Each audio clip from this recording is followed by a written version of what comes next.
The fluorescent lights hummed their tired frequency above Oak Creek Memorial Supply Room, a sound like electricity trapped in glass tubes, the same hum she'd heard in field hospitals in Helmand Province.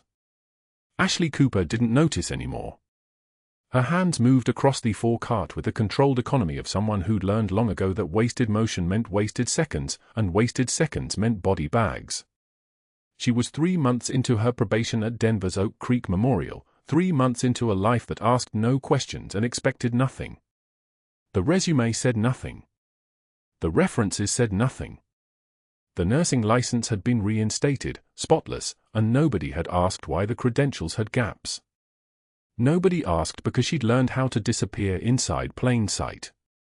The 14-gauge angiocath needles went into the tray in descending order.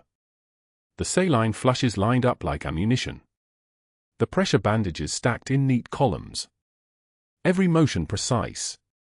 Every movement economical. Her fingers worked while her eyes tracked the reflections in the polished metal cabinet doors, the hallway behind her, the supply room door, the stockroom entrance to her left. 3 exits. She knew them all. She'd walked the ER layout on her first shift and built a map in her head the way SEAL training had taught her, the way Sanjin Valley had reinforced. Always know where you're going if you have to run. The photo was still in her locker. She'd found it wedged behind her name tag that morning, placed there carefully, almost tenderly. Her husband's face in desert camouflage, his eyes carrying that particular 1,000-yard stare of someone who'd seen things that couldn't be unseen. 5 years since the memorial service. 5 years since she'd stopped wearing the uniform. 5 years of pretending that the woman in the scrubs was a different person entirely. The storage room door opened. Ashley didn't turn. She felt the presence the way animals feel pressure changes before storms, a shift in the air, a deliberate weight entering the space. She continued arranging the forecart, her hand steady, her breathing unchanged, her shoulders held in the posture of someone who was precisely as unthreatening as possible. New hire? The voice belonged to Dr. Sterling. She recognized it from the hospital orientation, the way he'd stood at the front of the conference room with the casual authority of someone who'd never been questioned. Floor nurse? Ashley turned. She'd prepared for this. Probationary staff always drew attention from department heads.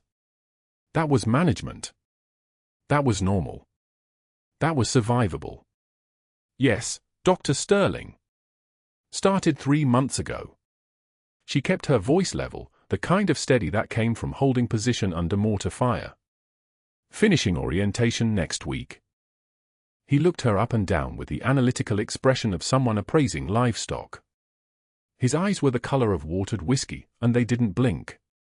Dr. Marcus Sterling, Chief of Emergency Medicine, according to the nameplate on his office door, wore a suit that cost more than Ashley's monthly rent, Rolex that probably cost her entire quarterly salary, and an expression that suggested he was already calculating something in her absence. You're restocking. Not a question. Yes, sir. That sir came naturally. She'd called ranking officers sir for 12 years. The transition to hospital hierarchy was seamless. Chains of command were chains of command, whether they wore shoulder boards or stethoscopes. Without complaint. He smiled then, and it was the smile of a man who'd never met someone who actually wanted to work. It was the smile of someone accustomed to nurses who flinched when he entered rooms, who checked their dosages twice, who whispered his name in break rooms like it was a prayer to something dangerous. That's refreshing. Most nurses treat supply inventory like it's an insult. Ashley felt something shift in her shoulders, a single second of tension that she forced down like swallowing medication. She'd been trained to read people.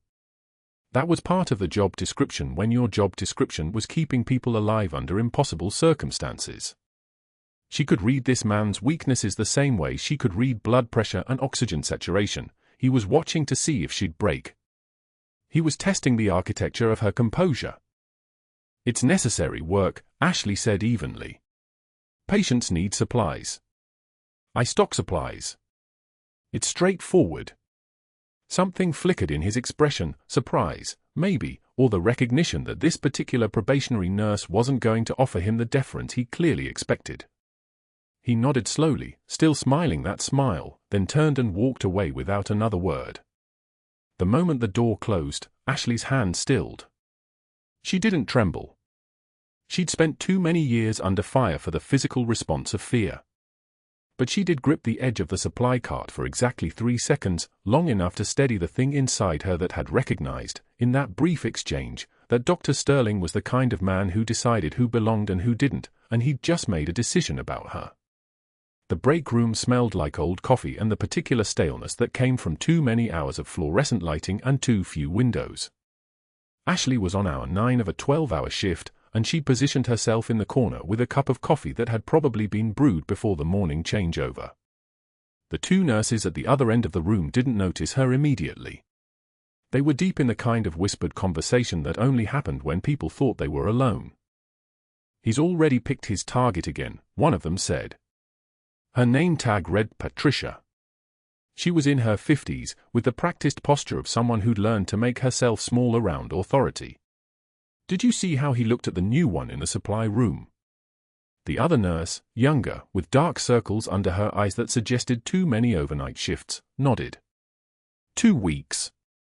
He always gives them 2 weeks before he starts the real moves. He's probably already making calls. Last probationary hire didn't make it through her first month. Ashley's eyes didn't move from the coffee cup. The surface was dark enough to reflect her face if she looked directly at it, and she didn't. Instead, she watched the reflections in the window, the room behind her, the hallway beyond the break room door, the nurse's station where someone was updating a patient chart. The one before that? Lasted 5 days. He said something about her charting being imprecise. She was a great nurse. Just couldn't stand the criticism. Patricia lowered her voice further. "Dr. Sterling runs this department like his personal kingdom. If you question him once, you're marked. If you double-check his dosage, you're out. He's got the board on speed dial, has connections everywhere. His father plays golf with half the hospital administration." The younger nurse picked at her sandwich. "Why hasn't anyone reported him?" "Who would report him to?" "He is the chain of command." Patricia's laugh was bitter. "And he's careful. Nothing he does is technically reportable. It's all performance evaluations and scheduling changes and subtle commentary. It's all perfectly legal." Ashley took a slow sip of her coffee. It was cold now, tasting like aluminum and regret. Around her, the break room continued its quiet chaos of nurses on different schedules, different problems, different ways of surviving working for a man who seemed to measure his own worth in the wreckage he left behind. The locker room was empty at 3 a.m. when the shift ended. Ashley sat on the bench in front of her assigned locker, number 247, and changed out of her scrubs with the efficient movements of someone who dressed and undressed in every condition imaginable. Sand in Kandahar. Ice in the North Atlantic. Darkness in places where the sun didn't reach. Changing clothes in a hospital locker room was nothing. It was mundane. It was civilian. The locker itself was spare. She'd learned not to accumulate things. 1 extra set of scrubs. A small lock. Her nursing license, laminated and filed. No photographs on the door like some of the other nurses had, no kids, no husbands, no vacation pictures. Just the business of being present without being known. At the back of the locker, pushed behind everything else, were the combat boots. They were worn. The leather had creases that told stories, mud from 3 provinces, salt stains from sweat in 100-degree heat, small scuffs from climbing in and out of helicopters, jumping from rope insertions, running through villages at 3 in the morning. They'd carried her through 12 years of service across 2 decades of deployments. They were the only proof that the woman in the nursing scrubs had ever been someone else entirely. She touched them once, her fingers tracing the worn heel, the scuff mark on the right toe that came from a firefight near Sanjin where a round had passed 6 inches from her boot and buried itself in the compound wall behind her. She didn't put them on. She just touched them, the way other people touched photographs or wedding rings. Then she locked the locker and walked out into the Denver pre-dawn, where the city was still mostly asleep and the night shift was ending and the day shift hadn't yet arrived. She walked with her shoulders straight, her eyes forward, her hands steady at her sides. What she didn't know, what nobody at Oak Creek Memorial could possibly know, was that she'd walked into work every shift for the past 3 months with a target on her back. What she didn't know was that Dr. Sterling had already made calls to his network, that he'd already decided how this story would end, that he'd already calculated exactly how long it would take to push her out before her probation ended. And what he didn't know, what nobody in Denver could possibly know, was exactly who they were dealing with. The quiet nurse who restocked 4 carts without complaint, who smiled at patients who'd lost everything, who took orders without question, was the same woman who'd held a position in Helmand Province alone for 6 hours against fighters who'd kept coming and coming and coming. The same woman who'd earned 2 Silver Stars and a Navy Cross.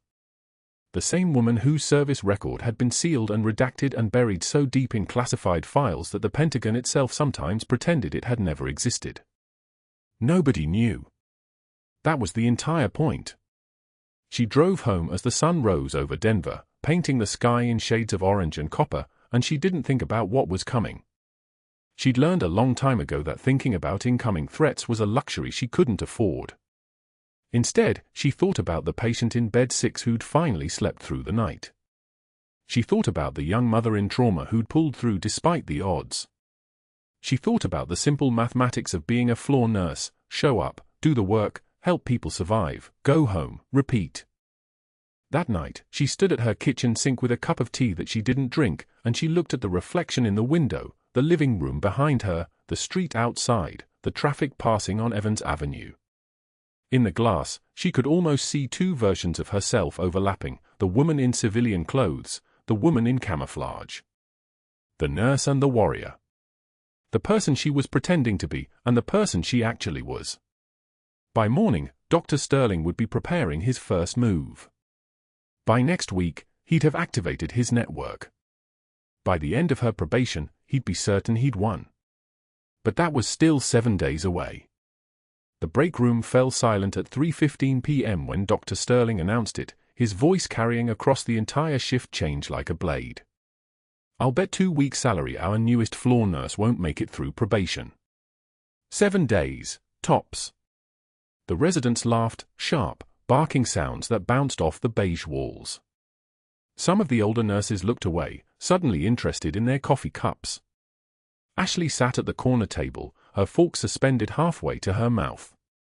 She set it down carefully on her tray, wiped her hands on a napkin, and met Sterling's eyes across the room. Her voice came out steady, level as still water. "I've worked with harder men in harder places, Doctor." Sterling grinned, the expression transforming his face into something predatory. "Have you now?" "Where was that, the mall?" The residents erupted again, their laughter like wolves circling. Ashley's jaw tightened, a single muscle flexing beneath her skin, and she took one measured breath through her nose. But she said nothing more. She simply returned to her salad, each bite deliberate and calm, as if the room hadn't shrunk around her, as if the weight of their mockery was something she'd learned to carry a long time ago. That afternoon in the cafeteria, Ashley moved through the line with practiced efficiency. Salad, grilled chicken, a roll, water. Simple. She carried her tray toward a quiet corner table, passing Sterling near the beverage station. He shifted slightly into her path, a casual movement that could have been accidental. His elbow caught her arm. The tray tipped. It happened in slow motion and all at once, the soup sloshing, the bowl spinning, silverware clattering against tile like gunshots in the sudden silence. The contents spread across the floor in a spreading stain of broth and vegetables, the bowl rolling 3 feet before stopping against a table leg.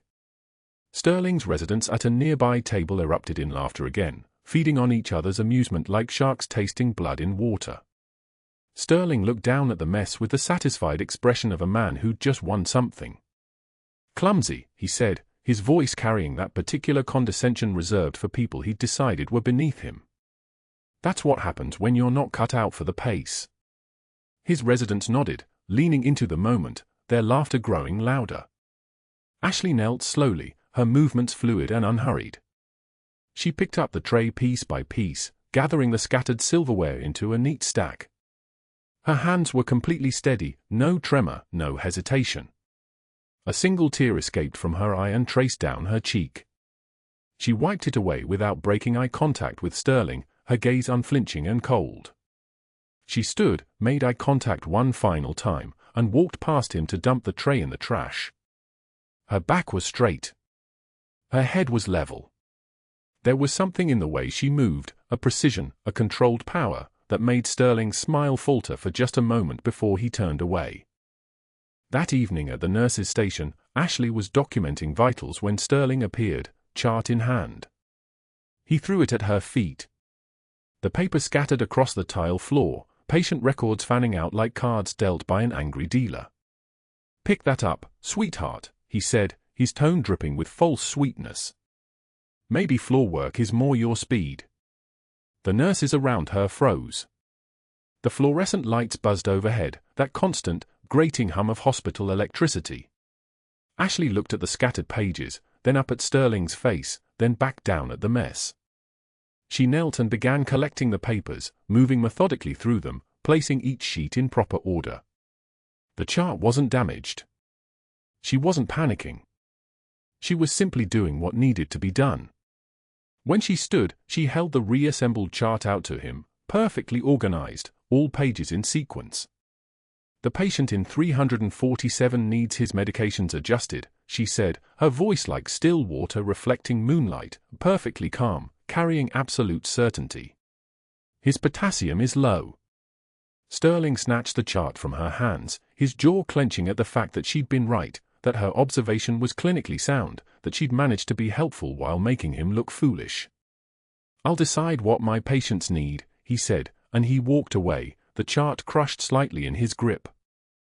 Maria, one of the senior nurses, touched Ashley's shoulder gently. "How do you take it?" she whispered, her voice carrying genuine concern. Ashley stared at the hallway where Sterling had disappeared, her eyes tracking the empty space where he'd been. "You learn to absorb it," she said quietly. "You learn what matters and what doesn't." But her hand shook when she thought no one was watching, when she was alone at the supply cart later that evening, when her fingers betrayed what her voice had kept hidden. Wednesday afternoon arrived like all the others, the waiting room filling with the usual parade of urgent complaints and routine ailments. An elderly man coughing, families with sick children, a woman holding her wrist at an awkward angle. Ashley was updating charts at the nurse's station when the automatic doors exploded open at 2:48 p.m. The sound was violent, the pneumatic hiss of the doors combined with something much more aggressive. A man burst through, 300 pounds of muscle and meth-fueled fury, his eyes wild and unfocused, sweat pouring down his face in rivers. His shirt was soaked through. His fists were clenched. And in his right hand, he was waving a pistol, a security guard's Glock, stolen from somewhere in the hospital's lower levels, the steel barrel catching the fluorescent light. His voice came out as a roar. "Painkillers! Now! Somebody get me pills or I start shooting." The waiting room erupted into chaos. People dove behind chairs. Someone screamed, a high, keening sound that cut through everything else. The elderly man tried to run toward the exit and collapsed instead, clutching his chest. The gunman swung the pistol in his direction, his finger moving toward the trigger. That was when Ashley started moving. Not running. Walking. Steady, measured steps directly toward the threat, her movements economical and purposeful. Maria grabbed her arm from behind. "Ashley, what are you?" Ashley gently removed the hand without breaking stride, her eyes never leaving the gunman. "Get everyone behind the desk," she said, her voice dropping an octave, becoming something harder and more certain. "Now." Maria released her, confused but trusting the absolute authority in those two words.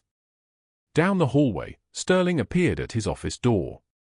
He saw the gunman, saw the pistol, and his face went pale. He slammed the door shut. The lock clicked audibly, a sound like surrender. Ashley kept walking. The gunman's attention swung toward her, his pistol tracking her movement. "Back up! Back the hell up!" he screamed, his voice cracking with desperation and rage. Ashley's eyes tracked the weapon. She noted the safety was off, observed that his finger was resting on the trigger, registered the slight tremor in his gun hand that indicated both desperation and chemical intoxication. She was 8 feet away. "You're sick," she said quietly, her tone carrying the kind of calm that comes from having already survived the worst thing that could happen. "I can help you. Put the gun down. I'll shoot you." His voice was pure panic wrapped in aggression. 6 feet. "Then shoot me," Ashley said, and her tone suggested she'd made peace with that outcome long ago. "But you came here for help." Her hands were visible and open, positioned where he could see them clearly. Non-threatening. Inviting. For feet. His gun hand was shaking harder now, the weapon wavering slightly. 3 feet. His eyes were wide, pupils blown, his breathing rapid and shallow. He was about to pull the trigger. Ashley moved. Her right hand rose in a sharp, economical arc, redirecting the pistol barrel away from her body with the precision of someone who'd practiced the motion 10,000 times. Her left hand struck his elbow simultaneously, using his own momentum against him. She pivoted her hip into his center of gravity and executed a textbook combat hip throw, the kind taught at Helmand Province, the kind that had worked in desert compounds and forward operating bases across 3 continents. His 300-pound frame rotated over her hip and slammed into the tile floor with a sound like thunder, the impact driving the wind from his lungs. Before he could process what had happened, Ashley was on him. Her knee was in his spine. Her arm twisted behind his back in a joint lock that made him scream, a raw, animal sound of pain and shock. The pistol skittered across the floor, spinning away until it hit the base of a waiting room chair. 8 seconds elapsed. Her breathing remained barely elevated. Security arrived 30 seconds later to find the man face down on the tile, a floor nurse's knee in his back, her arm still controlling his, her expression perfectly calm. As they moved in to take custody, Ashley released him and stood, wiping her hands on her scrubs. "I'll need to fill out an incident report," she said to the security chief, her voice steady and professional. "And someone should check on the elderly gentleman in the corner. He had chest pain before this started." She glanced at the man lying on the floor, his face twisted in pain and confusion, his mind still struggling to understand how a hospital nurse had just dismantled him. "I need to go on break," Ashley added quietly, walking past the gathering crowd toward the break room, leaving everyone staring after her with expression somewhere between gratitude and fear, no one quite sure what they'd just witnessed, no one knowing that this moment, this display of controlled violence and absolute competence, was only the beginning of a story that was about to explode into something far larger. She glanced at the man lying on the floor, his face twisted in pain and confusion, his mind still struggling to understand how a hospital nurse had just dismantled him. The waiting room had gone completely silent. No one moved. No one even seemed to breathe. Ashley turned away from the attacker, her scrubs unmarked, her breathing steady, and that's when she heard it, a sound like a drowning man gasping for air that would never come. Behind an overturned chair in the corner, the elderly man from intake was sitting up, his chest heaving. His neck veins were distended like cables about to snap. His skin had turned a grey-blue that Ashley recognized from Helmand Province, from the FOB medic tent where she'd learned to read death signature before it signed the paperwork. Tension pneumothorax. His lung had collapsed. Air was building up in his chest cavity, crushing his heart like a fist closing around it. He had minutes. Ashley moved toward him without hesitation, her body already calculating what her mind had already decided. The crash cart was in the ER, 40 feet away through the chaos of police securing the scene, through the gathered crowd of nurses and residents who were still staring at the disarmed man on the floor. 40 feet might as well have been 40 miles. "Sir, I need you to stay calm," Ashley said, dropping beside him. Her voice was flat water. "I'm going to help you." His lips were turning blue. The color of a sky before a sandstorm. The color of bodies in body bags. Ashley looked around, saw the attacker's jacket crumpled on the linoleum, saw a ballpoint pen jutting from the pocket like a bone fragment. She reached for it, her fingers moving with the precision of someone who had done hard things in harder places. She snapped the pen cleanly in half, removed the ink cartridge with a small twist. What remained was a hollow tube. Perfect. From her pocket she pulled the small folding knife she'd carried since Helmand Province, the blade worn smooth from 6 years of field use, from cutting bandages and sutures and, once, the ropes that had bound a fellow operative's wrists. The knife that proved she'd ever been anywhere at all. She palpated his chest, her hands moving like a surgeon's hands, like hands that had held lives together in concrete compounds under mortar fire. Second intercostal space, mid-clavicular line. She swabbed with alcohol from a nearby first aid kit, the sharp chemical smell cutting through the antiseptic hospital air. "This will hurt," she said. The incision was small, decisive. She inserted the pen tube between his ribs. Air hissed out, the trapped pressure releasing like a sigh of relief. His color improved immediately. His breathing eased. The grayish blue fading toward something approaching human. The crash cart team arrived 45 seconds later, their shoes echoing on tile as they rushed toward the elderly man. A resident, a young man with the polished look of someone who'd never seen real suffering, stared at the setup. "Did you just do a needle decompression with a pen?" he asked. Ashley stood, wiped blood from her hands with gauze that came away pale pink. He would have died waiting. She didn't look back at the attacker, didn't look at the crowd, didn't acknowledge the weight of every eye in the waiting room, suddenly understanding that the timid probationary nurse who'd been quietly ignored for 3 months was something else entirely. She walked past the crash cart team toward the back hallway, her stride precise, her mind already moving past what had just happened to what came next. But she didn't get far. Dr. Sterling emerged from his office now that police had secured the scene and the danger had officially passed. He saw the disarmed attacker in handcuffs being walked toward the exit. He saw the elderly man being loaded onto a gurney, his vitals stable, his crisis averted. He saw Ashley standing in the middle of the waiting room with blood on her scrubs and something in her posture that hadn't been there before, something that looked like authority. His face went pale, then red. Not the red of embarrassment. The red of calculated fury of a man whose control had just been challenged in front of an audience of 20 witnesses. He pulled out his phone, walked away making calls. His voice, when he spoke, was low and clipped and absolutely certain. Within 57 minutes, Harold Vance arrived at Oak Creek Memorial. Vance was a hospital board member with the kind of tan that came from golf courses, not work. He carried a leather portfolio and wore an expression of deep concern that didn't reach his eyes. He golfed with Sterling's father every Thursday at Cherry Hills Country Club. That was all anyone needed to know about where his loyalty lived. An outside investigator named Carver appeared with a clipboard and the weathered face of a man who specialized in making problems disappear. Sterling had used him before. Twice. Both times the investigations had concluded exactly as Sterling had predicted. Sterling himself was at the nurse's station, his phone pressed against his ear, his voice moving like a blade through soft tissue. "Why does she have no employment history beyond 3 years?" he demanded of whoever was on the other end. Before that? Nothing?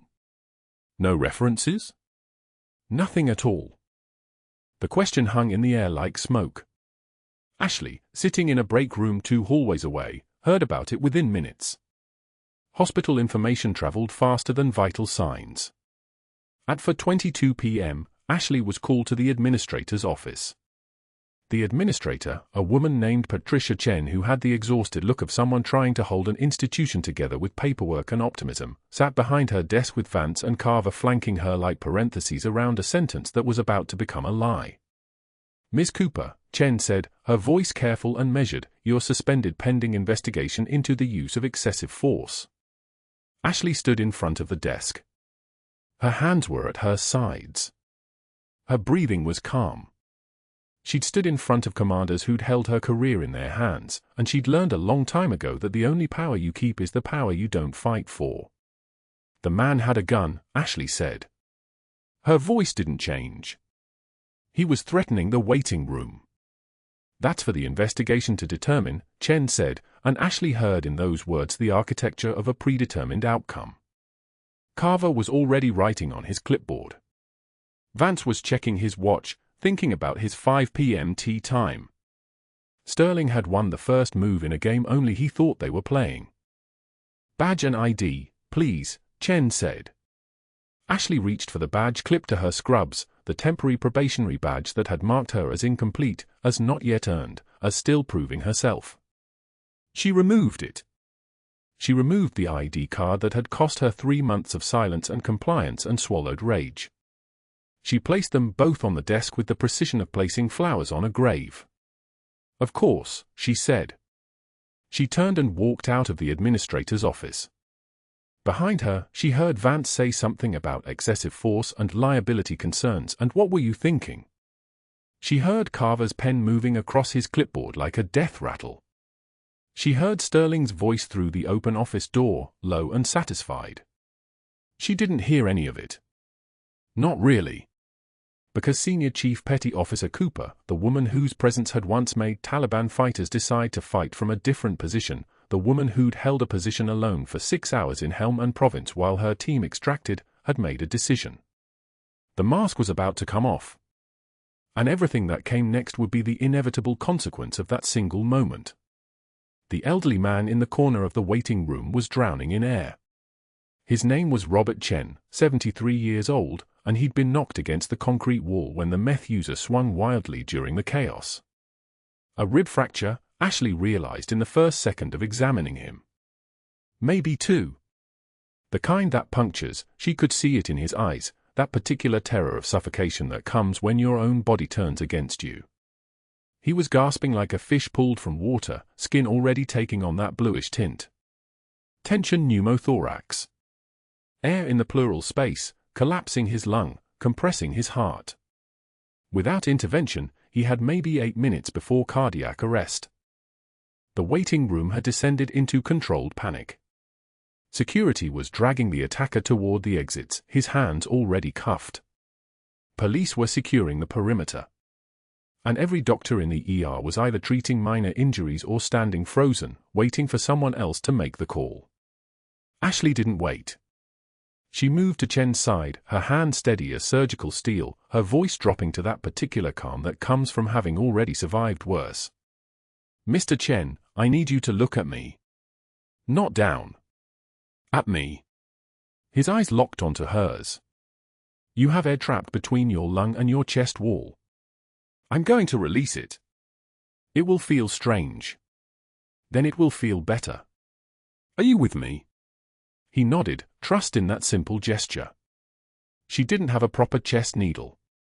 What she had was a ballpoint pen from the triage desk. She'd already emptied it, already removed the ink cartridge, and the small combat knife she kept in her scrub pocket, the one with the worn olive drab handle that had been sharpened so many times the blade was thin as a whisper.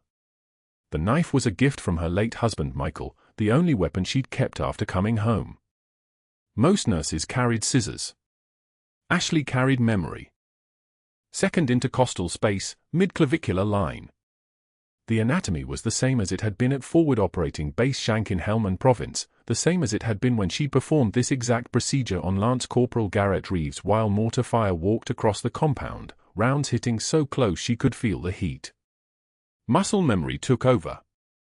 Her left hand found the landmarks on Chen's ribs, 2 ribs down from the collarbone, middle of the space between them, and her right hand moved with the terrifying fluid precision of apex predators hunting. The knife went through skin and muscle in one smooth motion. The hiss of air escaping. That specific sound, like a tire deflating, meant everything. She inserted the pen barrel through the opening, left the knife in her pocket where it belonged, and stepped back. Chen's color began changing immediately. The blue-gray fading. His breathing slowing from panic gasping to actual respiration. Sinus rhythm visible in his neck, the jugular vein dropping back down to normal. She was already calling for a chest tube tray, already telling the nearest resident where to place it, already moving on to the next crisis because that's what Senior Chief Petty Officer Ashley Cooper did. She saved lives and didn't wait to be thanked. What she didn't notice immediately was Dr. Sterling emerging from his office door 15 minutes later, only after the police had the attacker secured in a squad car, only after the waiting room had been cleared and the floor wiped down. He appeared with his usual arrogance, his expression calculating as he surveyed the scene like a commander assessing damage.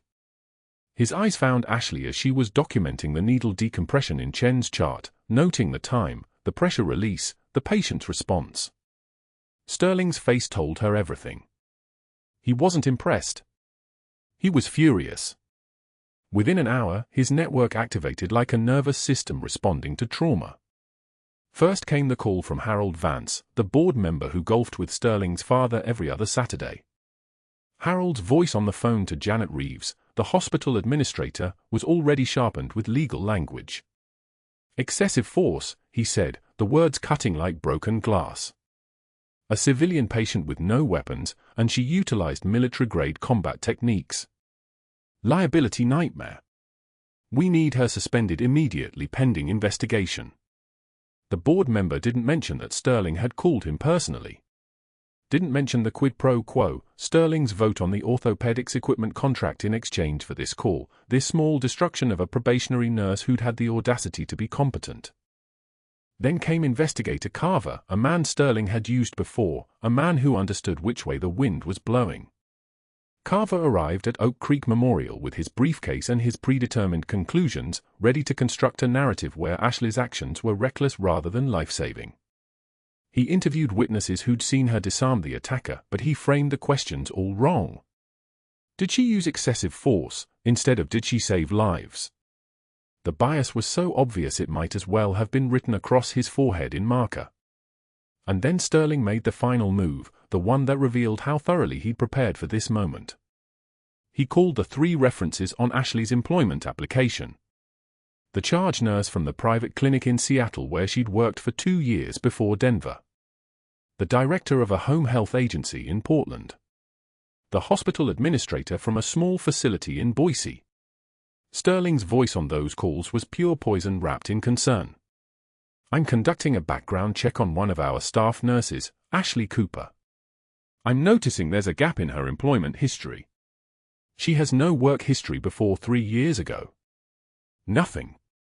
No military service, no college employment, nothing. Can you explain that? Each reference confirmed what Sterling already knew. Ashley's records before 3 years ago simply didn't exist. They'd been erased deliberately, sealed by federal order, buried so deep that even hospital credentialing systems couldn't find them. By 4 p.m., it was official. Ashley was suspended pending investigation. Harold Vance had called Janet Reeves again, this time with a demand already decided. Administrative leave, effective immediately. Pending investigation into credential fraud and excessive use of force. We need her badge and ID removed today. Ashley turned in her credentials without argument, without a word, without the trembling that would have been the mercy of a normal person falling apart. She simply handed over her badge, the red and white Oak Creek Memorial lanyard, the ID card with her face that showed nothing, and walked out through the employee entrance at 4:22 p.m. That night, Oak Hill Cemetery was empty except for her and the rain. She knelt in front of Michael's grave in the darkness, water streaming down her face so cold it felt like another person's tears. The marble was slick under her palm. Michael Cooper, loving husband. 23 years old when he died, not in combat, but in a car accident 3 months after she'd come home from her second deployment. She'd left him alone for 16 months, and when she came back, he drove off a bridge before she could even tell him she was stateside. I kept my head down like they ordered, she whispered to the stone, to the rain, to the husband who couldn't hear her anymore. I stayed invisible. I didn't make waves. I just wanted to be a nurse and do my job and maybe finally have a quiet life. Just once. Just this one thing. The words broke apart, each syllable fracturing like something that had been frozen too long. But he found a way. They always find a way. And it still wasn't enough. I thought if I could keep this one quiet, if nobody knew, if I was just good enough at being invisible, it would be okay. But I failed. I failed us. I failed you. Her knees were in the mud. She was soaked through, shaking, not from cold, but from the specific exhaustion that comes from holding yourself together for 20 years and finally feeling the seams come loose. The cemetery groundskeeper found her at 9 p.m. and gently, without comment, told her the gates were closing. Ashley nodded and stood, her legs numb, her hand steady even now. She walked back to her car and drove to her apartment in silence, and when she arrived, she didn't turn on the lights. She sat in the darkness and waited for the next morning to come, waited for the administrative hearing that was already scheduled, waited to be officially destroyed by a man who understood that the quietest people are the easiest to crush because no one ever believes they can fight back. What she didn't know was that everything was about to change. What she didn't know was that someone in room 347, recovering from a car accident he shouldn't have survived, had recognized her the moment she'd performed that needle decompression. What she didn't know was that her son had already made his phone calls, already set things in motion, already decided that his mother's silence had lasted long enough. The automatic doors of Oak Creek Memorial slid open on pneumatic hinges, and Lieutenant Colonel Hayes rolled through in a wheelchair, his wife pushing, his left leg still wrapped in surgical compression. He was being discharged. The administrative hearing was happening on the second floor, Conference Room B, where Ashley Cooper stood suspended from duty, where her career was being dismantled in real time by a hospital administrator reading from a forwarded file stamped with red ink, investigation pending. Hayes rolled past the hearing room door on his way to the elevator bank. Through the doorway's narrow window, he saw her. Just a glimpse, a woman in scrubs standing beside a chair, her hands folded in front of her, her eyes fixed on some point beyond everyone in that room. He recognized the stillness. That wasn't the posture of a frightened nurse. That was the bearing of someone who had already survived worse than administrative hearings. His eyes went wide. The memory surfaced like a breach, 8 seconds in the waiting room, a 300-pound man with a pistol, and this woman moving through that chaos with the kind of precision that only came from having done it before, in places where hesitation meant death. One word escaped his lips, barely a whisper, so quiet his wife almost didn't hear it. But the 2 FBI agents flanking the conference room entrance heard it clearly enough to exchange a glance. Hayes had called it out without thinking, without planning, the way muscle memory works after you've heard a name called over a radio enough times. The call sign that had been redacted from every official report, every debrief, every Pentagon file for the last 7 years. Valkyrie. Inside Conference Room B, the room's temperature seemed to drop 10 degrees. The hospital administrator's file trembled in her hands. One of the board members leaned forward. Sterling's attorney actually stood up. But Ashley didn't move. She didn't flinch. She didn't acknowledge the name at all. Her composure held like reinforced concrete. Marcus Cooper rose from the gallery, her son, in dress blues, Marine Master Sergeant insignia bright on his collar, and his voice shook as he spoke, not from fear but from something he'd been carrying for 7 years without being allowed to carry it openly. That Senior Chief Petty Officer Ashley Cooper, sir. The words hung in the air like ordnance. The administrator's hands went completely still. The papers she was holding, the suspension notice, the investigation summary, the preliminary termination paperwork, suddenly felt like they were printed on tissue paper. One of the FBI agents by the door opened a secure pouch and withdrew a manila folder marked with a header that made the board members' faces pale. The words at the top read, Redacted Service Record. Released by order of Department of Defense. The hospital administrator opened it. Her eye scanned the first page, then the second. When she looked up, she was looking at Ashley Cooper like she was seeing her for the first time, like the fluorescent lighting had suddenly shifted and revealed something that had been there all along. She began reading aloud, her voice steady but careful, pronouncing each word like it was made of glass. Senior Chief Petty Officer Ashley Marie Cooper, Naval Special Warfare Command, assigned to SEAL Team 3, Charlie Platoon. Service record commencing June 2008. 13 years active duty with 3 combat deployments spanning Fallujah, Jolan District, Sanjin Valley, Helm and Province, and classified locations withheld pending national security review. The board members were frozen. Sterling's attorney had sat back down very slowly. The door to the conference room opened. A man in civilian clothes, but the way he carried himself announced him as military before his mouth did, stepped inside. SEAL team leader insignia still visible on the watch around his wrist, jaw like a compass needle, eyes that had seen things that didn't qualify for congressional reports. He had flown in overnight, personally. He had brought documentation in a classified pouch. He spoke now, his voice carrying the kind of authority that didn't require volume. I can confirm Senior Chief Cooper's service record and decorations. He held up his hand, and with each word, another decoration was named, each one acknowledged with a beat of silence that said more than applause ever could. Bronze Star for Leadership Under Fire, Camp Lezun, 2011. A pause. A nod from Marcus in the gallery. Silver Star for Direct Action Against Enemy Combatants, Fallujah, 2009. Another pause. Second Silver Star, Sanjin Valley, 2012, for Sustained Action Defending Convoy Supply Route. Marcus's jaw tightened. 2 Purple Hearts for wounds sustained in combat operations. The hospital administrator's file had dropped to the table. And the Navy Cross. The room literally stopped. No one breathed. The Navy Cross. The second highest decoration for valor.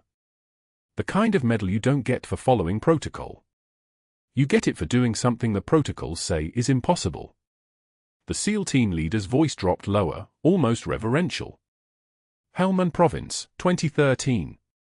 Senior Chief Cooper held a forward observation position for 6 hours, alone, against Taliban fighters attempting to flank a marine extraction operation. She sustained multiple gunshot wounds, conducted her own trauma dressing using field kits, and refused evacuation until the last Marine in her unit was loaded on the helicopter. The operation was classified immediately after completion due to political sensitivities. Senior Chief Cooper's records were sealed pending executive review. The silence was so complete that the fluorescent light seemed impossibly loud, a constant humming like the sound of institutional negligence becoming visible. One of the board members asked the question everyone was thinking but nobody wanted to voice aloud. Why was this information redacted? The FBI agent at the back of the room stepped forward. His badge hung from a lanyard, his suit was navy, his face was carved from the kind of determination you saw on federal agents who had finally been granted permission to do their jobs. Because a Navy family's political connection required covering up a misconduct investigation. When the scandal threatened exposure, certain parties at the Department of Defense opted to erase Senior Chief Cooper's record rather than expose the cover-up. Her service was buried. Her identity was erased. She was allowed to disappear into civilian life because that was more convenient than accountability at the Pentagon level. He opened a folder of his own. What we're here to discuss now is Dr. Sterling's attempt to complete what politics had begun. The folder landed on the table with a sound like a judge's gavel. Inside were personnel files, emails, forged credentials, a paper trail of systematic fraud. Sterling had attempted to forge Ashley's employment history, fabricate gaps in her credentials, create documentation that would have resulted in her medical license being permanently revoked. Not because she had done anything wrong. Because he wanted her gone, and if he couldn't run her out through institutional bullying, he'd bury her through bureaucratic sabotage. Dr. Martin Sterling is currently facing federal charges for credential fraud, falsification of medical records, and attempted character assassination to conceal institutional negligence on his part.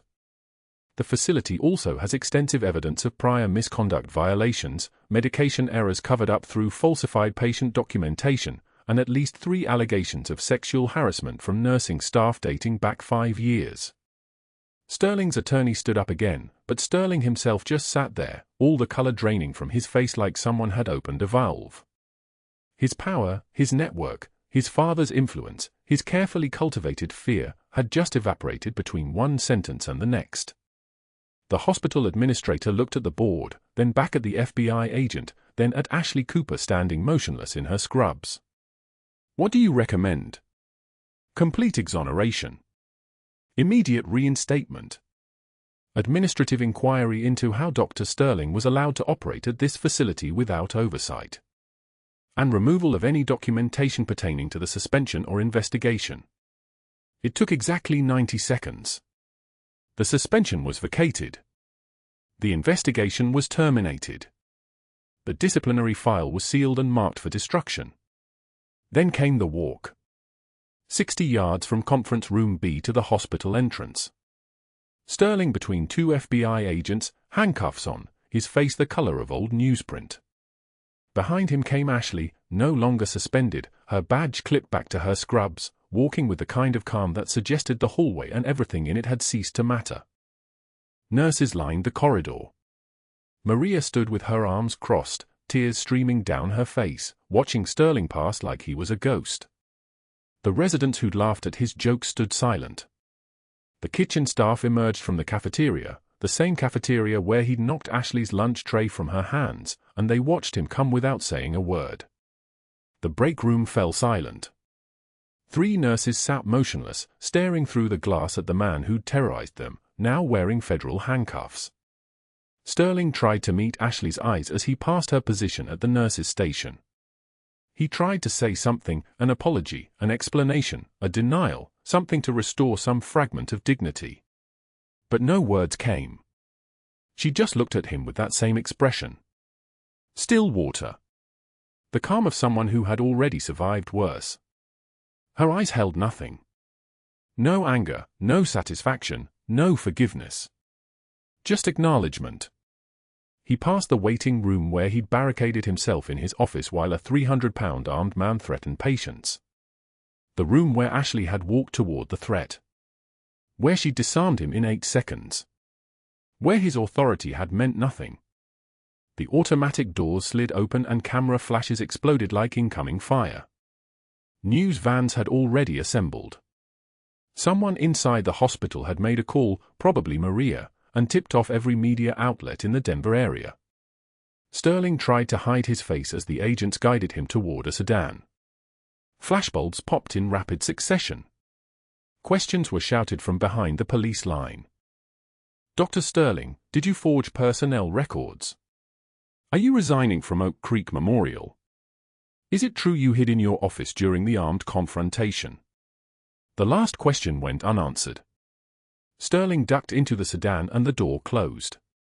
News helicopters were already filming. By evening, the headline would run on every screen in Colorado: Denver ER chief arrested for fraud, nurse took down gunman while doctor hid. The investigation expanded quickly after that. Federal auditors found that Sterling had been falsifying patient records to hide medication errors going back years. A nurse named Patricia came forward about a diabetic patient who died in 2019 after Sterling ignored her warnings about a dangerous insulin dosage. She'd been too afraid to report it formally, too intimidated by his institutional power. Another nurse reported sexual harassment spanning for years. The medical board moved with sudden urgency, license suspended immediately pending revocation hearing. His father, a prominent cardiac surgeon at the University of Colorado Medical Center, released a statement through his attorney: "My son's actions are his own. I am deeply ashamed. The Cooper family and the nursing staff at Oak Creek Memorial have my profound apologies and my cooperation with any investigation." Sterling's wife filed for divorce within a week. The hospital settled with 3 former nurses who'd been forced out during Sterling's tenure, their careers derailed by his institutional sabotage and predatory behavior. In the months that followed, a YouTube video surfaced on a medical education channel. Dr. Martin Sterling teaching a CPR class at a community college in Aurora, wearing a cheap polo shirt instead of the designer scrubs and white coat he'd once commanded respect through. He looked heavier. Grayer. His voice had lost its edge of command. A student in a back row asked him, "Didn't you used to run an emergency department at Oak Creek Memorial?" Sterling's face flushed. He adjusted his collar. "That was a long time ago." The video went viral in medical communities across the country. It became the cautionary tale. The example. The proof that institutional power without integrity was just inertia waiting to collapse. Every medical school resident saw it. Every nurse who'd suffered under a toxic administrator saw it and felt something release inside them.